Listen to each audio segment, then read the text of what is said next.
আমরা কোনো আদুবাই দাদুবাই শিক্ষা প্রতিষ্ঠানে গিয়ে আমাদের সন্তানদের উপর সড়িগুড়া আমরা এটা দেখতে চাই না। আপনাদের সন্তানদের আবার পায়ের গুড়ালে দুই টুকরা করা হোক আপনারা চেয়েছেন? আপনাদের সন্তানদের উপর প্রকাশ্য দিবালিকে দা কিরিস কুড়ালার হেলমেট নিয়ে আঘাত করা হোক আপনারা চেয়েছিলেন? এই বাংলাদেশকে আমরা ধিক্কার জানাই। আমরা দেখতে পাচ্ছি সম্প্রতি কয়েকদিন ধরে বিভিন্ন জায়গায় জায়গায় শিক্ষা প্রতিষ্ঠানে, ঢাকা বিশ্ববিদ্যালয়ে, এমনকি এখান থেকে মাত্র কয়েক গজ দূরে মানুষের আশ্রয়ের জায়গা, আইনের আশ্রয়ের জায়গা থানা, সেই থানার ভিতরে ঢুকে দুঃখজনকভাবে ডাকসুর নির্বাচিত প্রতিনিধিদের উপরে হামলা করা হয়েছে। গতকাল আপনারা দেখেছেন নেত্রকোনায় জাতীয় সংসদের নির্বাচিত সদস্য, বাংলাদেশ জামাতে ইসলামীর প্রতিনিধিত্বকারী, জনগণের প্রতিনিধিত্বকারী অধ্যাপক মাসুম মোস্তফার উপরে হামলা করা হয়েছে, গাড়ি ভাঙচুর করা হয়েছে, তার সহযোদ্ধা সহযোগীদেরকে নাজেহাল করা হয়েছে। এটা কোন বাংলাদেশ? এই বাংলাদেশকে আপনারা চেয়েছিলেন?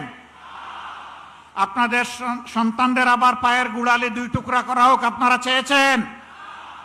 আপনাদের সন্তানদের উপর প্রকাশ্য দিবালিকে দা কিরিস কুড়ালার হেলমেট নিয়ে আঘাত করা হোক আপনারা চেয়েছিলেন? এই বাংলাদেশকে আমরা ধিক্কার জানাই। এ বাংলাদেশ আমরা চাই না।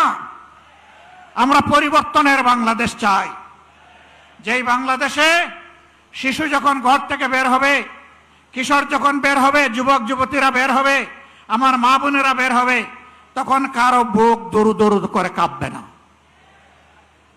তারা নিরাপত্তার সাথে বের হবে, কাজ শেষ করে আবার নিরাপত্তার সাথে করে ভিসবে।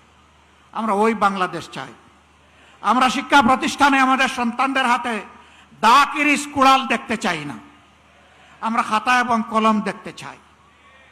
আমরা কোনো আদুবাই দাদুবাই শিক্ষা প্রতিষ্ঠানে গিয়ে আমাদের সন্তানদের উপর সড়িগুড়া আমরা এটা দেখতে চাই না। এই সংস্কৃতি বন্ধ করতে হবে। যদি বন্ধ না করেন, মনে রাখবেন জুলাই শুধু 24 সালে ছিল না, জুলাই প্রত্যেক বৎসরে আছে। সে জুলাই আবার ফিরে আসবে ইনশাআল্লাহ, এবং তখন ফাইনালি ফেসিবাদের কবর রচনা হবে। শুভ বুদ্ধির উদয় হোক, জনগণের রায়ের প্রতি সম্মান দেখান, 70% মানুষের রায় মেনে নিন, গণভোটের রায় বাস্তবায়ন করুন। যদি না করেন, আমাদের লড়াই সংসদের ভিতরেও চলবে, খোলা ময়দানেও চলবে ইনশাআল্লাহ। এবং আল্লাহর পর ভরসা করে বলতে পারি, এই লড়াইয়ে জনগণের বিজয় হবে ইনশাআল্লাহ।